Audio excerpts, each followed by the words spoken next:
चलिएगा शुरू करते हैं। 30 से 40 मिनट में आपका प्रैक्टिस सेट 8, ठीक है। प्रैक्टिस सेट 8 करेंगे और ये वाई खान सर का द्वारा बनाया गया बुक है, याद रखिएगा। मतलब किरण प्रकाशन का ही है, लेकिन खान सर द्वारा इसमें संकलन किया गया है। तो चलिए शुरू करते हैं। पहला क्वेश्चन 30 से 40 मिनट के अंदर कोशिश करेंगे, ज़्यादा से ज़्यादा 50 जाएगा, लेकिन उससे कम ही रहेगा, याद रखेंगे। तो चलिए शुरू करते हैं। पहला क्वेश्चन, निम्नलिखित में से कौन सा सिंधु घाटी सभ्यता का एक प्राचीन शहर है? तो सिंधु घाटी अगर शहर की बात करें, प्राचीन शहर की अगर बात करेंगे तो इसमें आपका लोथल को याद करेंगे, क्योंकि लोथल एक गुजरात का बंदरगाह है, याद रखिएगा। प्राचीन है, याद रखेंगे। इसकी खोज अगर पूछे कि लोथल की खोज कब की गई थी, तो इम्पोर्टेंट ये है कि 1954 में खोज की गई थी, याद रखिएगा। इसकी खोज जो है 1954 में की गई थी, याद रखेंगे। याद रखिएगा, यह एक बंदरगाह है, याद रखेंगे, ठीक है। चलिएगा, इसे हम लोग लोथल को मिनी हड़प्पा के नाम से भी जानते हैं, ये ध्यान रखिएगा, कंफ्यूज मत होइएगा। तो चलेंगे आगे की ओर, दूसरे प्रश्न की ओर चलेंगे। दूसरा प्रश्न है मेरे दोस्त कि बुद्ध ने अपना पहला धर्म उपदेश कहाँ पर दिया था? ये इसी को धर्म चक्र परिवर्तन भी कहते हैं। उपदेश जहाँ देंगे उसी को धर्म चक्र परिवर्तन कहेंगे। तो उस चीज़ को कहाँ है? तो रखिएगा ऑप्शन नंबर डी जिन्होंने दिए हैं, सारनाथ। सारनाथ में ये प्रथम उपदेश दिए थे, इसलिए धर्म उपदेश कहा जाता है। इसे ही धर्म चक्र परिवर्तन भी कहते हैं, ये ध्यान रखिएगा। तीसरा प्रश्न है, ज्योतिबा फुले ने किस संस्था की स्थापना की थी? याद रखिएगा। तो याद रखिएगा ऑप्शन नंबर सी, याद रखेंगे, सत्यशोधक समाज की स्थापना किए थे, याद रखिएगा। ज्योतिबा फुले ने कब किए सत्यशोधक समाज की स्थापना? तो याद रखिएगा 1875 में किए थे, यह ध्यान रखेंगे। 1875 याद रखिएगा मेरे दोस्त, ध्यान से सुनिएगा। प्रश्न की ओर चलेंगे। तीनों गोलमेज सम्मेलन में भाग लेने वाले भारतीय नेता कौन थे? तो याद रखिएगा BR अम्बेडकर जी थे, याद ध्यान रखिएगा। तीनों गोलमेज सम्मेलन जो हुआ था उसमें BR अम्बेडकर जो भाग लिए थे, याद रखिएगा। अगर महात्मा गांधी के बारे में पूछेगा तो याद रखिएगा द्वितीय गोलमेज सम्मेलन में ही सिर्फ महात्मा गांधी, दूसरा जो गोलमेज सम्मेलन था सिर्फ उसमें भाग लिए थे, याद रखिएगा। चलिएगा नेक्स्ट क्वेश्चन की ओर चलेंगे, आगे चलेंगे। पाँचवा प्रश्न, कांग्रेस और मुस्लिम लीग में समझौता कब हुआ? तो याद रखिएगा 1916 में, ये आप जानते हैं, ठीक है। आगे चलेंगे, छठे प्रश्न की ओर चलेंगे। साइमन कमीशन में संसद के कितने ब्रिटिश सदस्य थे? याद रखिएगा। तो 7 ब्रिटिश सदस्य थे, याद रखिएगा। साइमन कमीशन का अगर गठन की बात करेंगे तो 8 नवंबर 1927 को याद रखेंगे। कितना? 1927 याद रखेंगे, ठीक है। आगे चलेंगे, आगे सातवां प्रश्न क्या है? तो सातवां प्रश्न है कि 1930 में बिहार में किसान आंदोलन का नेतृत्व किसने किया था? बताइएगा। अगर 1930 में अगर पूछे कि बिहार में किसान आंदोलन का नेतृत्व किसने किया था, ये बताइएगा। तो याद रखिएगा 1930 में जो है आपका किसान आंदोलन का अगर पूछे बिहार में, तो आप जानते हैं बहुत अच्छे से कि स्वामी सहजानंद को याद करते हैं हम लोग, कि नहीं? तो स्वामी सहजानंद को कहते हैं, याद रखिएगा। प्रश्न है कि लोकतंत्र जनता द्वारा और जनता के लिए शासन है, यह कथन किसका है? बताइएगा। यह कथन जो है किसका है, ये बताइएगा। याद रखिएगा ऑप्शन नंबर बी, याद रखेंगे, अब्राहम लिंकन के लिए था, याद रखेंगे, ठीक है। आगे चलेंगे, 9वां प्रश्न की ओर चलेंगे। 9वां प्रश्न है कि भारत में संविधान दिवस कब मनाया जाता है? भारत में, याद रखिएगा, भारत में संविधान दिवस कब मनाया जाता है, ये बताइएगा। याद रखिएगा 26 नवंबर 1949 को मनाते हैं, याद रखिएगा। अगर भारत में संविधान दिवस के रूप में अगर पूछे आपसे तो 26 नवंबर 1949 को मनाते हैं, ये बताइएगा।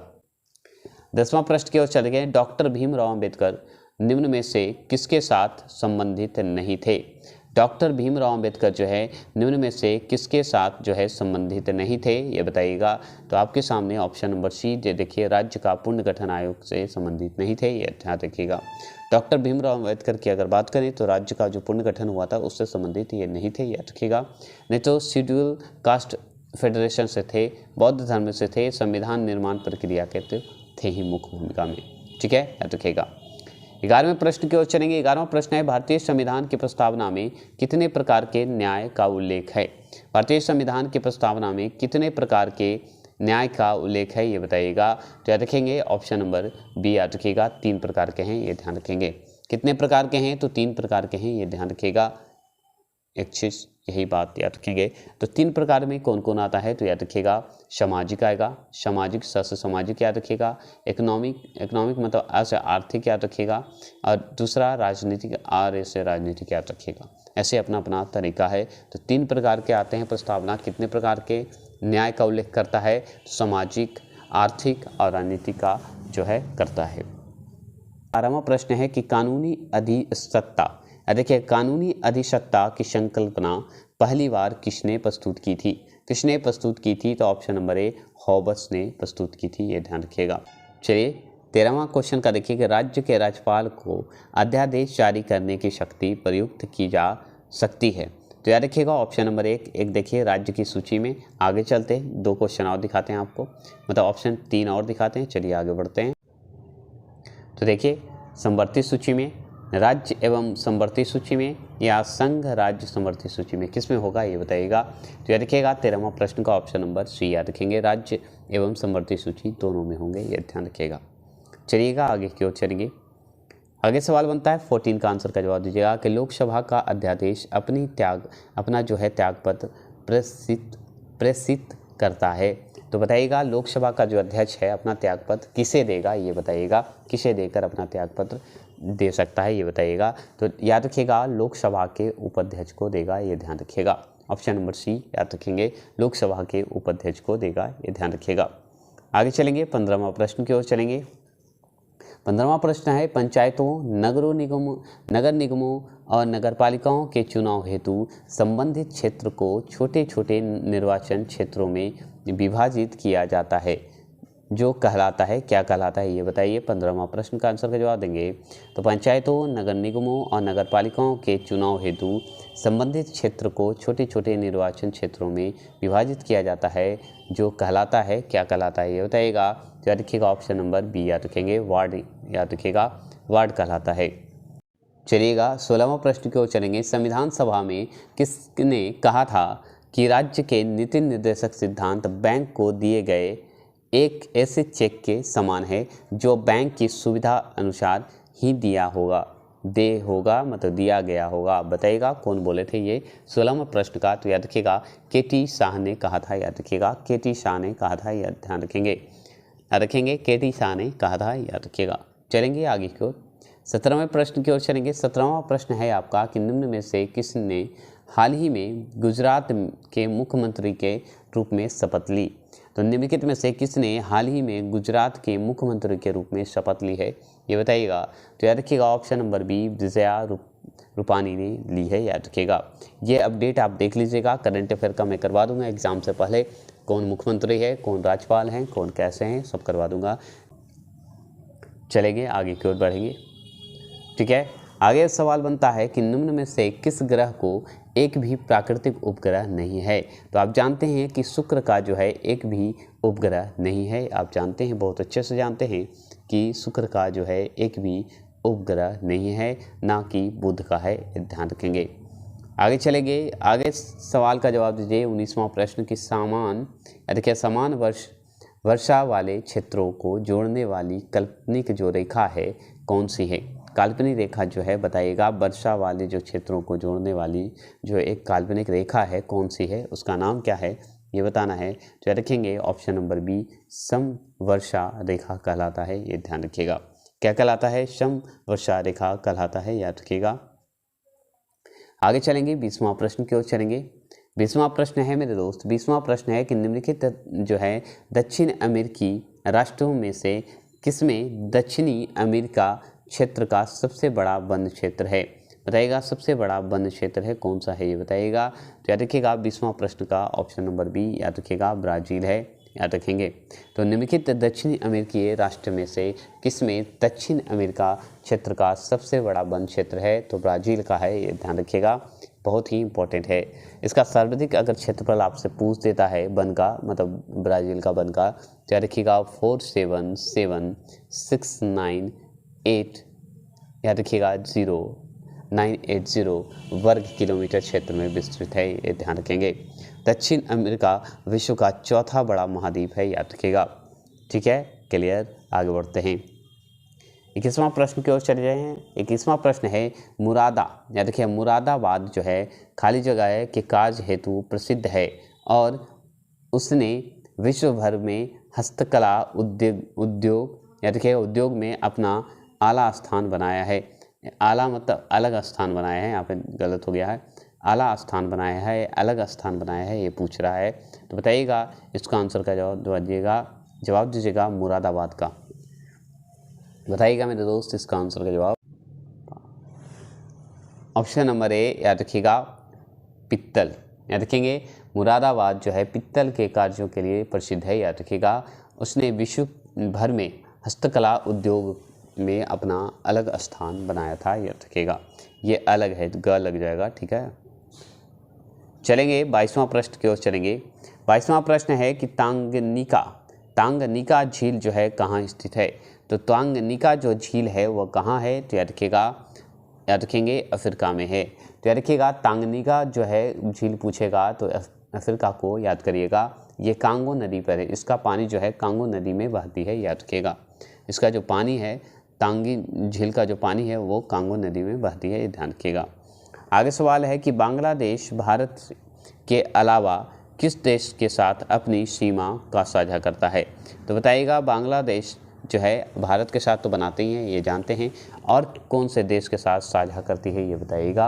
आप बहुत अच्छे से जानते हैं। तो ऑप्शन नंबर बी म्यांमार के साथ करती है, ये ध्यान रखिएगा। किसके साथ करती है, तो म्यांमार के साथ करती है, ये ध्यान रखिएगा, ठीक है। म्यांमार को ही बर्मा क्या कहते हैं, बर्मा के नाम से भी जाना जाता है, ध्यान रखिएगा। चलिएगा आगे सवाल है कि निवेश जानकारी और क्रेडिट रेटिंग एजेंसी ICRA का मुख्यालय कहाँ है, खाली जगह बताइएगा। RA का मुख्यालय कहाँ है ये बताइएगा। ICRA का मुख्यालय कहाँ है, 24वां प्रश्न का जवाब देंगे। तो याद रखिएगा ऑप्शन नंबर याद रखेंगे सी होगा, गुरुग्राम में होगा, ये ध्यान रखिएगा। कहाँ होगा, गुरुग्राम में होगा, ये ध्यान रखिएगा। 25वां प्रश्न का जवाब दीजिएगा। 8 डिग्री उत्तर तथा 37 डिग्री उत्तरी अक्षांश के बीच निम्न में से कौन सा देश स्थित है, बताइएगा। कौन सा देश जो है स्थित है ये बताइएगा।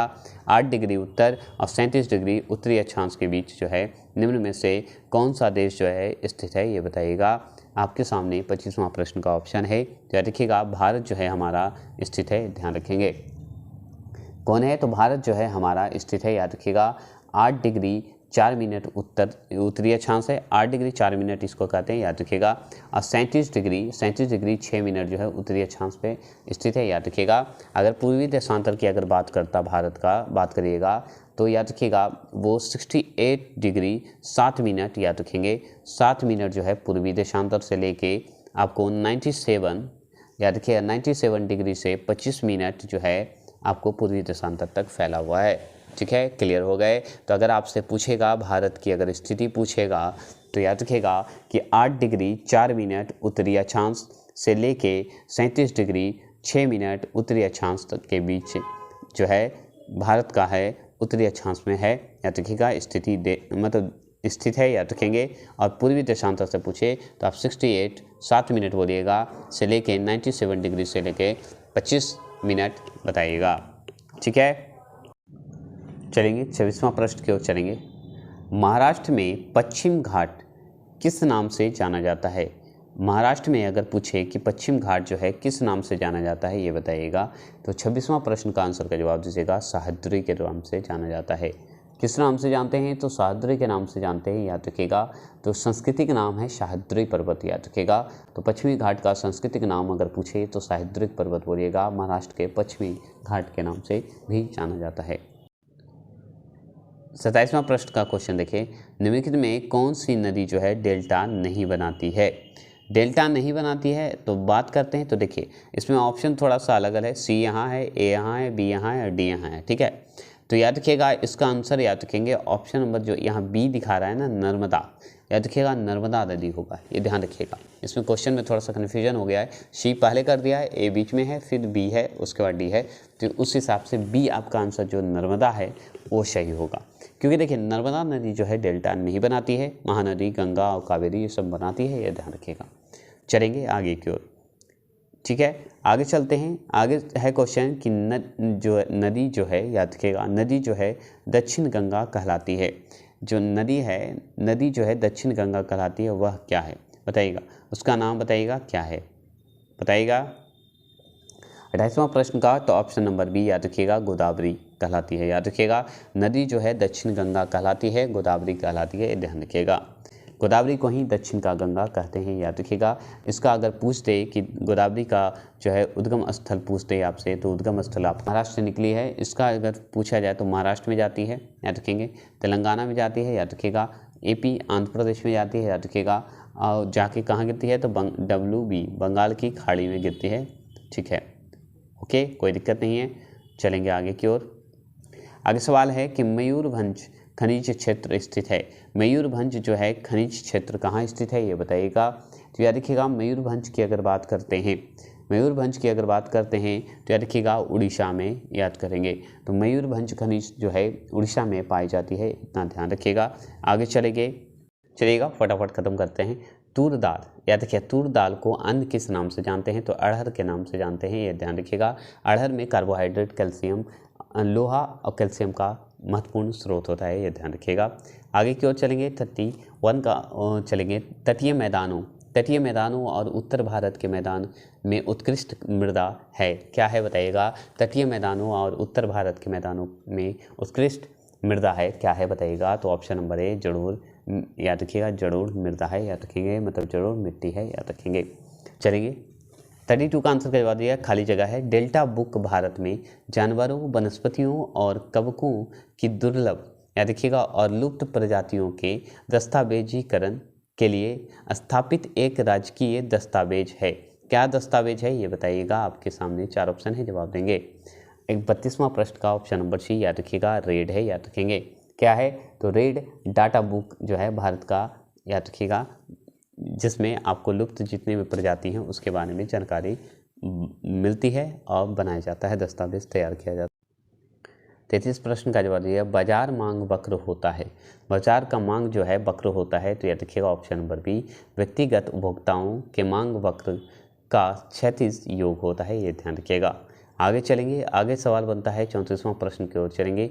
34वां प्रश्न क्या है कि प्रधानमंत्री, याद रखिएगा, प्रधानमंत्री PM मोदी ने शपथ ग्रहण करने के बाद सर्वप्रथम किस विदेशी देश का दौरा किया था, बताइएगा। सर्वप्रथम ये क्वेश्चन बनता है, इंपॉर्टेंट है।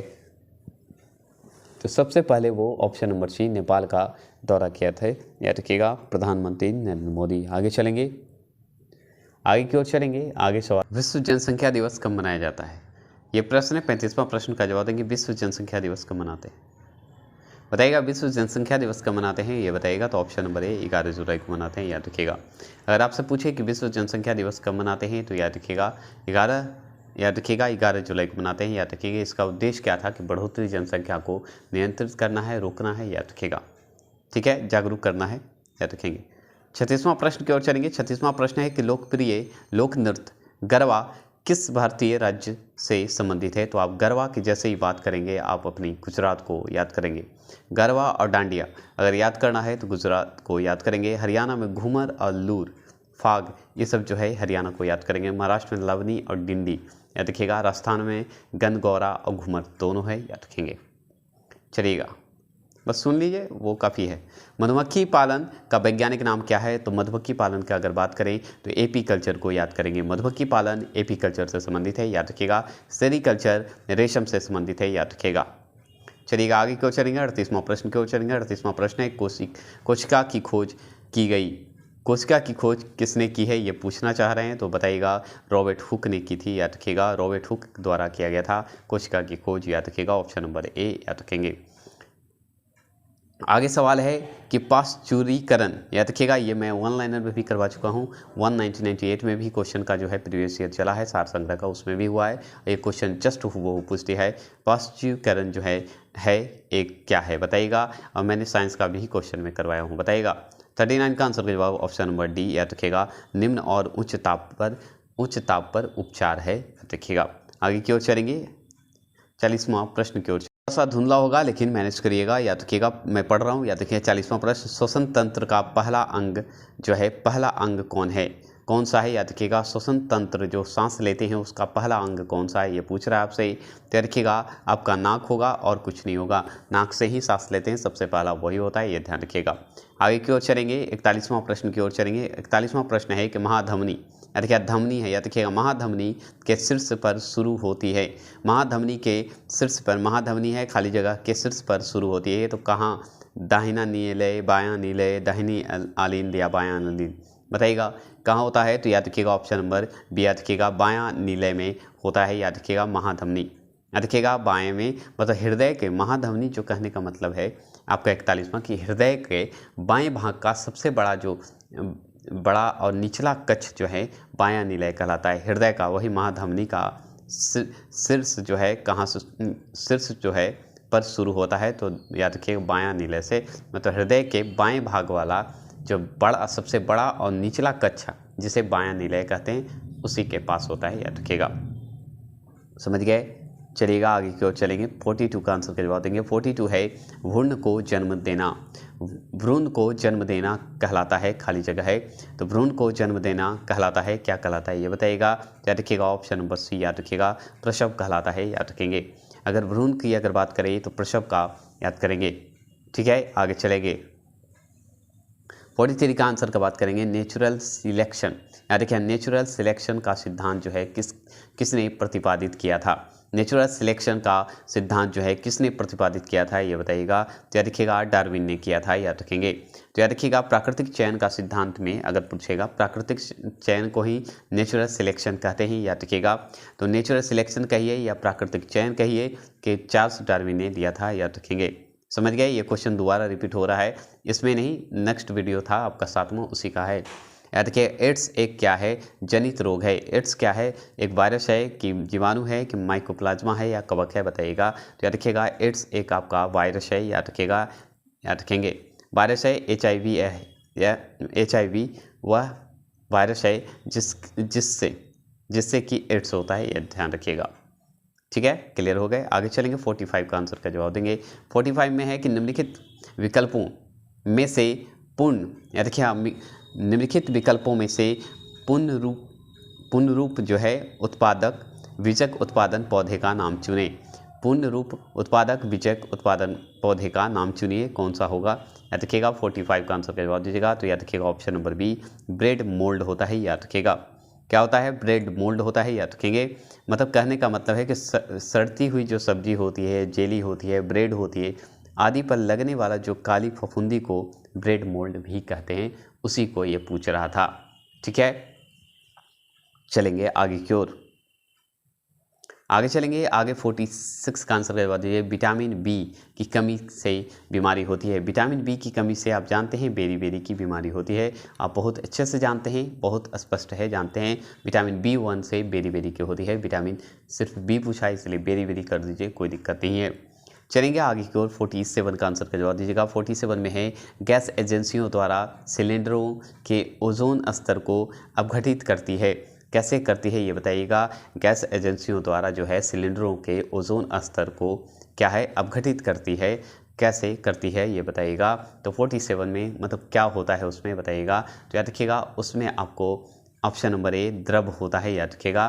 तो कैसे होते हैं बताएंगे। तो सिलेंडर जो लीकेज के दौरान अगर गंध का पता लगाना होता है, उसके लिए गैस सिलेंडर में इथाइल, याद रखिएगा, इथाइल डाला जाता है, ठीक है।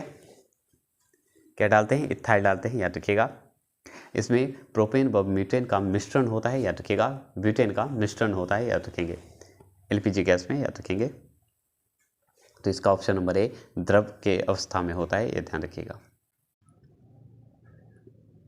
48 का आंसर का जवाब देगा। SI मात्रक में वोल्टेज, याद रखिए वोल्टेज मैन नियतांक का मान है, बताइएगा। वोल्टेज जो है मात्रक, SI मात्रक जो है आपका वोल्टेज मैन नियतांक का मान कितना होगा ये बताइए। 48 का आंसर का जवाब पूछ रहा है तो आप याद रखेंगे इसका आंसर होगा ऑप्शन नंबर डी 1.38 × 10⁻³ मतलब 23 JK, मतलब जूल जो है जूल बटा केल्विन करके होता है, वही होगा, ठीक है। नियतांक पूछ रहा है, याद रखिएगा। वोल्टेज मैन नियतांक पूछ रहा है तो 1.38 गुना 10⁻23 JK होता है, याद रखिएगा, ठीक है। 48 का ऑप्शन नंबर डी लगा दीजिएगा, याद रखेंगे। आगे की ओर चलेंगे। 49 का आंसर का जवाब दीजिएगा। 49 में आपका आंसर का जवाब है कि जब वेग समय का ग्राफ एक सीधी रेखा या समय अक्षांश के समानांतर हो तो क्या कहलाता है ये बताइएगा, या किस रूप में है ये बताइएगा। तो 49 का ऑप्शन नंबर सी याद रखिएगा, त्वरण शून्य है, याद रखेंगे। 50 का क्वेश्चन है कि रॉकेट किसके संरक्षण के सिद्धांत पर कार्य करता है। तो रॉकेट किसके संरक्षण के सिद्धांत पर कार्य करता है ये बताइएगा। तो याद रखिएगा संवेग के संरक्षण पर जो है रॉकेट जो है काम करता है, याद रखिएगा। रॉकेट जो है आपको किस मतलब एक तरह से क्या है कि रॉकेट जो भी कार्य करता है वो अग्र दिशा में जो है रॉकेट का संवेग जो होता है ना उसके कारण करता है। तो संवेग के सिद्धांत पर कार्य करता है, ये ध्यान रखिएगा। ठीक है, 41 का आंसर का जवाब दीजिएगा। गति ऊर्जा का एक उदाहरण होगा। तो गति ऊर्जा का एक उदाहरण होगा, क्या होगा ये बताइएगा। तो याद रखिएगा ऑप्शन नंबर डी उपरोक्त में से सभी होगा, मतलब चलती हुई कार, ये दम गति ऊर्जा का है। विद्युत क्षेत्र में एक चार्ज्ड कण होते हैं, ये भी सही है। खिंचाव मुक्त रबर बैंड हो, ये भी आपका गति ऊर्जा का उदाहरण है। सभी हैं, उपरोक्त में से सभी होंगे। आगे सवाल बनता है 52 है कि ध्वनि की तीव्रता निर्धारित होती है। ध्वनि की तीव्रता जो है निर्धारित होती है, तो याद रखिएगा आयाम से होती है, ये ध्यान रखेंगे। किससे होगी, तो आयाम से होगी, ये ध्यान रखिएगा। चलिएगा 53 का आंसर का जवाब दीजिएगा। चंद्रमा की सतह पर एक वस्तु का वजन होता है। चंद्रमा की अगर सतह पर पूछे कि एक वस्तु का वजन क्या होता है ये बताइएगा। तो याद रखिएगा 53वां प्रश्न का जवाब ऑप्शन नंबर डी होगा। क्या क्यों होगा भाई, तो पृथ्वी की सतह पर वजन का छठा भाग होता है, 1/6 भाग होता है, ऐसा ना छठा भाग होता है, याद रखिएगा। चलिएगा देखिएगा आगे है कि ठीक है, प्रत्यास्थ तथा जो है मापक याद रखिएगा कि एसआई मात्रक क्या है। एसआई मात्रक या एसआई इकाई पूछ रहा है आपसे, बताइएगा। इसका इकाई अगर बताइएगा 54 का आंसर का जवाब दीजिएगा। तो याद रखिएगा 54 का आंसर का जवाब दीजिएगा ऑप्शन नंबर सी होगा, न्यूटन जो है ऑप्शन नंबर सी होगा, याद रखेंगे। ऑप्शन नंबर क्या होगा, सी होगा, याद रखिएगा। पास्कल कहलाती है, याद रखिएगा ऑप्शन नंबर सी है। नहीं तो पास्कल नहीं होता तो न्यूटन मीटर स्क्वायर इसका इकाई होता है, याद ध्यान रखिएगा। न्यूटन मीटर स्क्वायर होती है, याद रखिएगा, जो कि पास्कल कहलाती है, याद ध्यान रखेंगे। समझ गए, कंफ्यूज मत होइएगा। न्यूटन मीटर भी होता है, याद रखिएगा, न्यूटन, ठीक है, न्यूटन याद रखिएगा, मीटर भी होता है, ये ध्यान रखिएगा। और इसी का जो है पास्कल भी कहलाती है, ये ध्यान रखिएगा। ठीक है, के से इसका जो है हम लोग के से इंडिकेट करते हैं, याद रखिएगा। ठीक है, चलेंगे आगे की ओर। चलेंगे 55 का आंसर का जवाब दीजिएगा। पानी से बनने वाले बुलबुले में जो चमक होती है वह किस प्रक्रम के कारण होती है, बताइएगा। किस प्रक्रम के कारण होती है ये बताइएगा। 55वां प्रश्न का तो ऑप्शन नंबर याद रखिएगा, इसमें तो है नहीं, 1 और 2 देख लीजिए। प्रकाश का परिवर्तन। चलिए नेक्स्ट ऑप्शन दिखाते हैं, बस याद रखिएगा पानी में बने बुलबुले में जो चमक होती है किस कारण होती है। चलिए आगे दिखाते हैं ऑप्शन। आंसर का जवाब जो था ऑप्शन नंबर सी था, प्रकाश का परिकरणन के कारण होता है, याद रखिएगा, बुलबुला में चमक होता है, ध्यान रखेंगे। आगे चलेंगे 56 का आंसर का जवाब दीजिएगा। 56 का क्वेश्चन का जवाब दीजिएगा। तो 56 में है ओडोमीटर जिस प्रकार से मील दूरी, याद रखिएगा, ओडोमीटर जो है जिस प्रकार से मील दूरी से संबंधित है उसी प्रकार से जो है कंपास संबंधित है, बताइएगा। कंपास संबंधित है, इसका आंसर क्या होगा ये बताइएगा। तो याद रखिएगा ऑप्शन नंबर डी, दिशा, याद रखिएगा, दिशा से संबंधित है, याद रखिएगा। कंपास जो है दिशा से संबंधित है, उसी प्रकार से कंपास जो है दिशा से संबंधित है, याद रखिएगा। ठीक है, आगे चल सकते हैं। आगे सवाल है 57 कि एक पदार्थ की जल में, याद रखिएगा, एक पदार्थ की जल में विलेयता ताप बढ़ने से घटती है, विलेयता जो है ताप बढ़ने से घटती है, तो वह पदार्थ कैसी होती है ये बताइएगा। 57 का आंसर का जवाब दीजिएगा। तो याद रखिएगा ऑप्शन नंबर सी है, याद रखिएगा, गैस हो जाता है, ध्यान रखिएगा। किस अवस्था में होता है, तो याद रखिएगा गैस हो जाता है, याद रखेंगे। ठीक है, याद रखिएगा। देखिए गैस पदार्थ को 3 अवस्था में जो है, 3 अवस्था में से एक अवस्था का नाम है, याद रखिएगा, जो कि आपका ठोस द्रव और गैस है, 3 अवस्था होता है, ये याद रखिएगा। उसी में से यह गैस इसका आंसर होगा, ये ध्यान रखिएगा। चलिएगा आगे चलेंगे।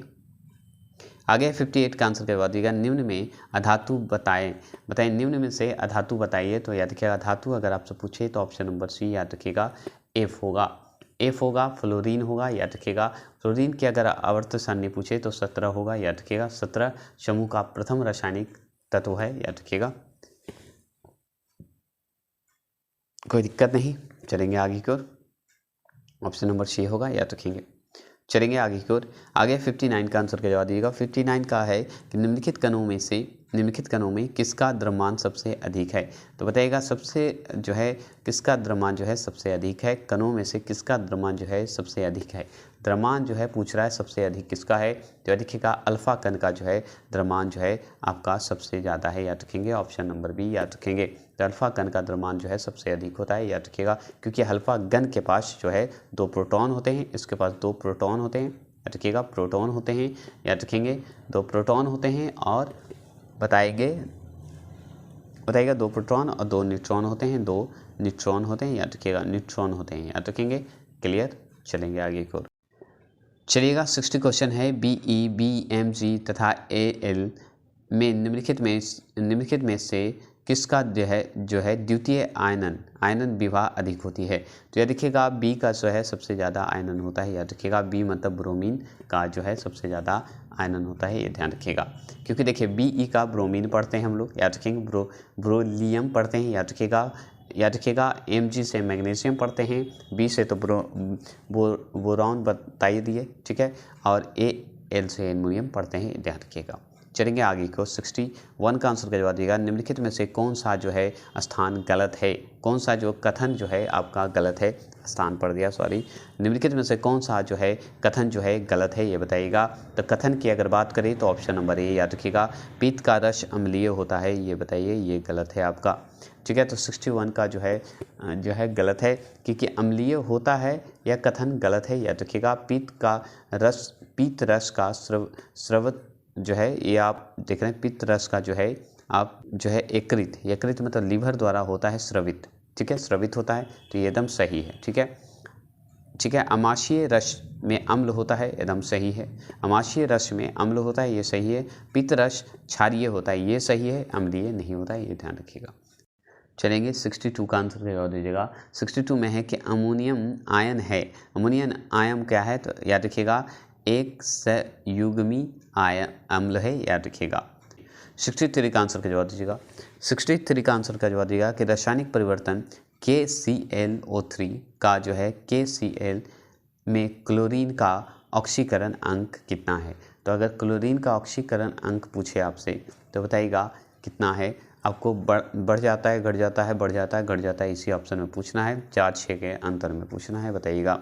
तो ये देखिए ऑक्सीकरण संख्या जो है +1 हो जाता है। पोटासियम का ऑक्सीकरण के हिसाब से अगर पूछ दे तो +1 ऐड हो जाता है। उस हिसाब से अगर देखा जाए तो 6 घट जाता है, याद रखिएगा। तो ऑप्शन नंबर बी जो है इसका आंसर होगा, ऑप्शन नंबर बी याद रखेंगे। क्या होगा, ऑप्शन नंबर बी घट जाता है, 6 घट जाता है, ध्यान रखिएगा।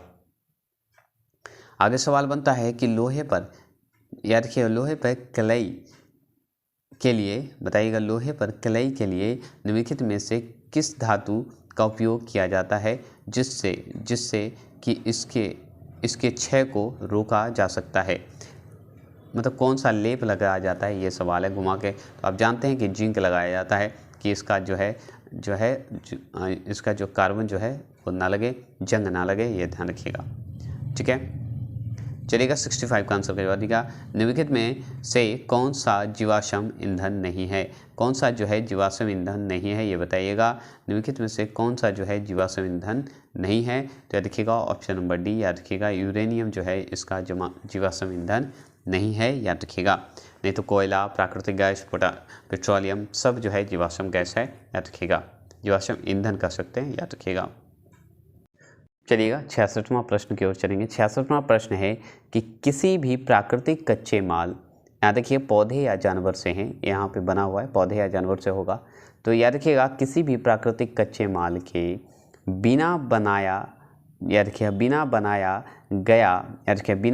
गए मतलब पौधे या जानवर से बिना बनाए गया कच्चे माल के एक मानव निर्मित फाइबर है, याद रखिएगा एक मानव निर्मित फाइबर है।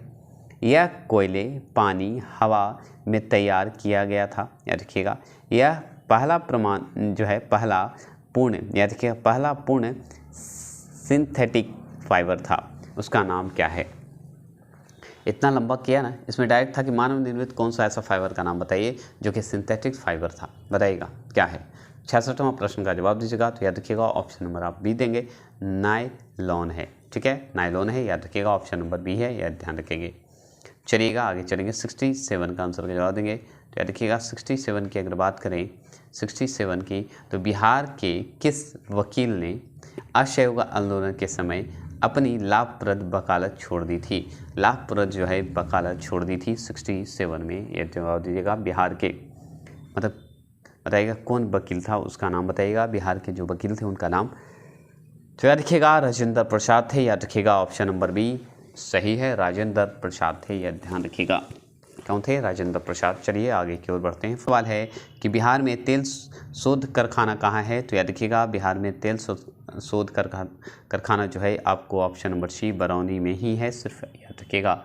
तो एक ही जगह था बरौनी में, याद रखिएगा। बरौनी कहाँ पड़ता है ये बताइएगा। आगे चलेंगे, 69 का आंसर का जवाब दीजिएगा। 69 है कि केंद्रीय स्वास्थ्य और परिवार कल्याण मंत्री डॉक्टर मनसुख मंडाविया ने किस शहर में अत्याधुनिक राष्ट्रीय खाद्य सुरक्षा और मानक प्राधिकरण, याद रखिएगा, प्राधिकरण के राष्ट्रीय प्रशिक्षण केंद्र का उद्घाटन किया है। FSSAI का उद्घाटन किया है, उसका नाम बताइएगा। 69 का आंसर का जवाब दीजिएगा। तो ऑप्शन नंबर बी गाज़ियाबाद में, याद रखिएगा ऑप्शन नंबर बी गाज़ियाबाद में किया था, याद रखिएगा। ठीक है, कहाँ? गाज़ियाबाद में। गाज़ियाबाद कहाँ है? तो यूपी में है, ये ध्यान रखिएगा। चलेंगे आगे की ओर। 70 प्रश्न का जवाब दीजिएगा। 70 प्रश्न है कि स्टैंडर्ड चार्टर्ड, याद रखिएगा, स्टैंडर्ड चार्टर्ड की एक नई रिपोर्ट के अनुसार, याद रखिएगा, चार्टर्ड, याद रखिएगा, एक नई रिपोर्ट के अनुसार भारत किस वर्ष तक संयुक्त अरब अमीरात का सबसे बड़ा निर्यातक गंतव्य बना रहेगा, बताइएगा। निर्यात का सबसे बड़ा जो है साथी मतलब व्यापार करेगा, यही सवाल है, बताइएगा कब तक, डेट बताइएगा। तो याद रखिएगा 2030 तक, याद रखेंगे ऑप्शन नंबर सी 2030 तक, याद रखिएगा।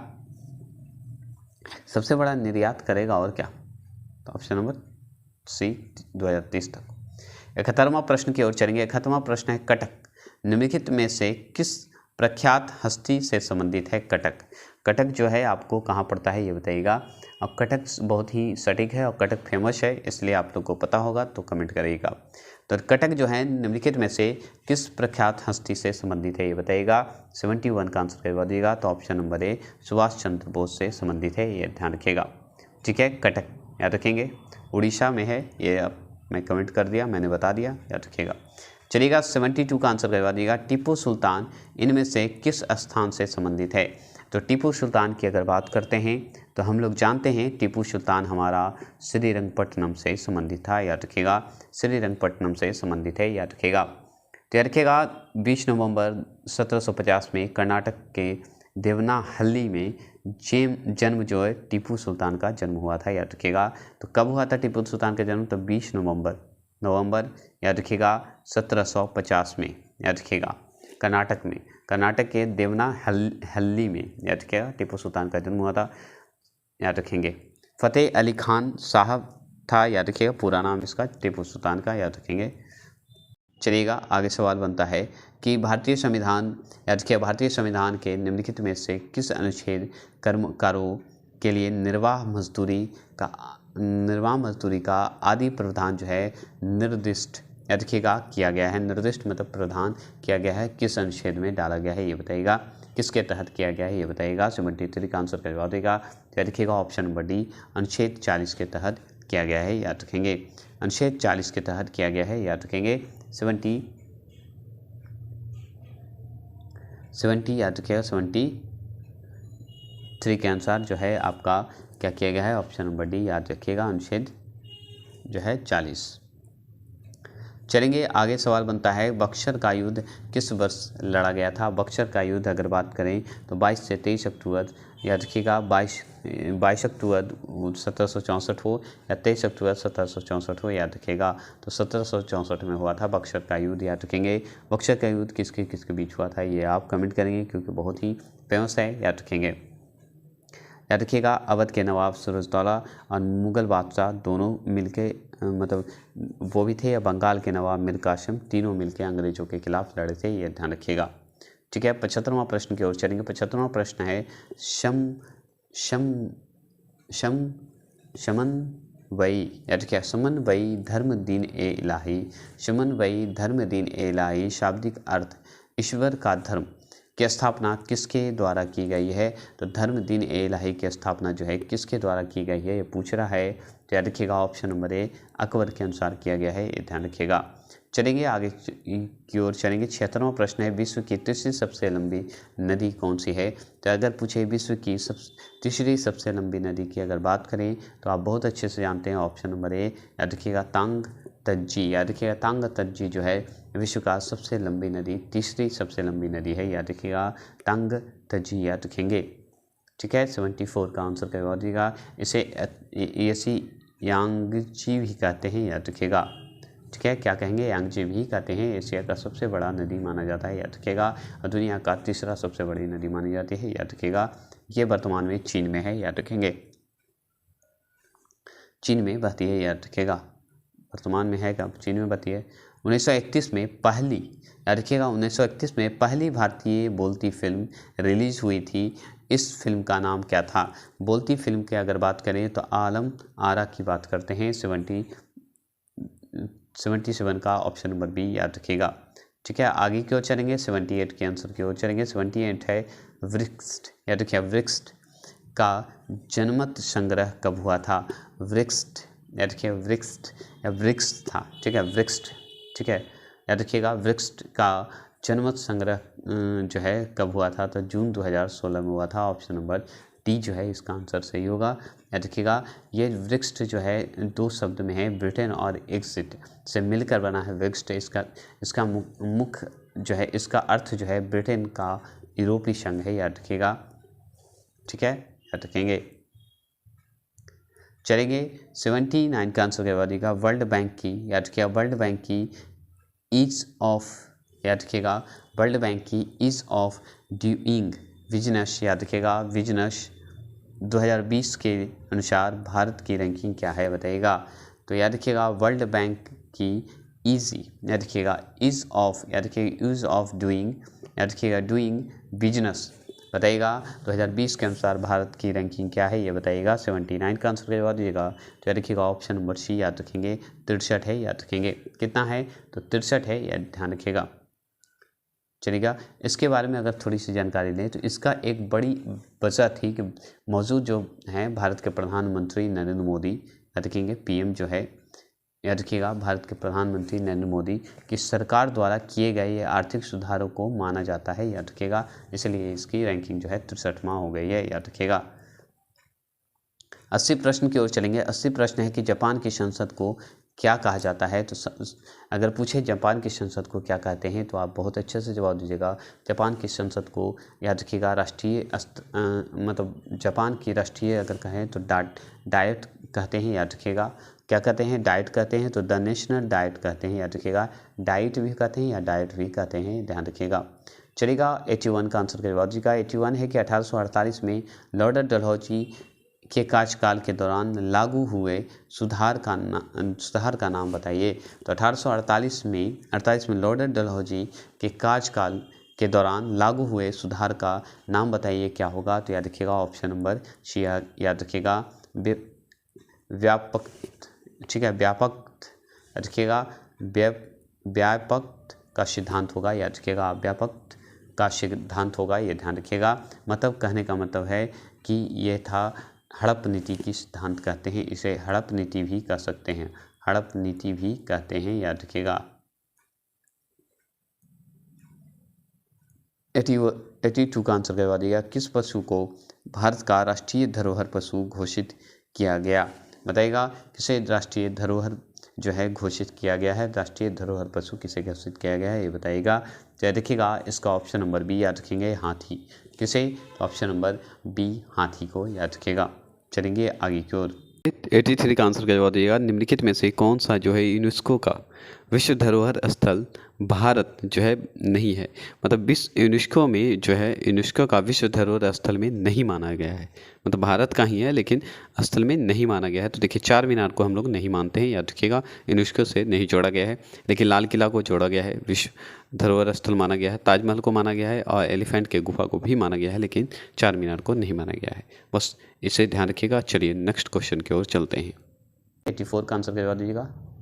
84 का आंसर का जवाब दीजिएगा कि भारतीय रिजर्व बैंक ने खाली जगह है को आधार अवधि मानते हुए भुगतानों में डिजिटलीकरण जो है, डिजिटलीकरण के लिए जो डिजिटलीकरण हुआ था, याद रखिएगा, तो डिजिटलीकरण जितने भी हुए थे उसका स्तर को रिकॉर्ड करने के लिए, समझे, जितनी भी स्तर को रिकॉर्ड हम लोग करते हैं या रिकॉर्ड करने के लिए एक समग्र डिजिटल भुगतान सूचांक जो है DPI निर्मित किया गया है। तो इसका जो है बताइएगा कौन सा डेट होगा, क्या समय है, ये पूछ रहा है आपसे। तो 84 का 4 ऑप्शन है, उसका जवाब दीजिएगा। तो याद रखेंगे मार्च 2018 याद रखिएगा, ठीक है, मार्च 2018 याद रखेंगे। चलिएगा आखिरी और लास्ट प्रश्न है और ये आज के लिए अंतिम प्रश्न होगा और इसके बाद चलेंगे आपका नेक्स्ट, जब कल आएगा वीडियो वो आएगा वीकली, हो सकता है नहीं तो आपको कल नहीं तो संडे को वीकली आएगा। तो ध्यान रखिएगा वीकली आपको दिन में अपलोड हो जाएंगे, रात को 10 बजे नहीं होंगे, क्योंकि दिन में अगर अपलोड होंगे तो दिन भर आपको 4 या 5 घंटा रहेगा। 7 प्रैक्टिस सेट होंगे, सारे प्रैक्टिस सेट एक साथ दिया जाएगा, आप चाहेंगे तो सोल्व कर सकते हैं। चलिएगा आगे की ओर चलेंगे। भारत के महान्यवादी जो हैं, ठीक है, महान्यवादी के संबंध में निम्नलिखित में से कौन सा कथन जो है सत्य नहीं है? कौन सा कथन जो है सत्य नहीं है? तो इसमें से 4 ऑप्शन है, इसमें से आपको जवाब देना है कौन सा सत्य नहीं है। तो याद रखेंगे, मतलब कहने का मतलब असत्य पूछ रहा है आपसे। तो ऑप्शन नंबर सी जो आप देख रहे हैं, उन्हें संसद में मतदान देने का अधिकार होता है, ऐसा हो ही नहीं सकता। मान्यवादी को मतदान देने का अधिकार नहीं है, ये ध्यान रखिएगा। वह मंत्रिमंडल का सदस्य नहीं होते, एकदम सही बात है। उन्हें भारत की सभी अदालतों में सुनवाई का अधिकार है, एकदम सही है। उन्हें संसद के सदन में बोलने का अधिकार है, एकदम सही है। तो चलिए आज के लिए इतना ही रखते हैं। कैसा लगा ये वीडियो कमेंट बॉक्स में कमेंट करेंगे, और थैंक यू जो सपोर्ट कर रहे हैं और इतने प्यार के साथ कमेंट और कमेंट बॉक्स में मैसेज करते हैं। Thank you very much, bye bye, धन्यवाद, जय हिंद, जय भारत।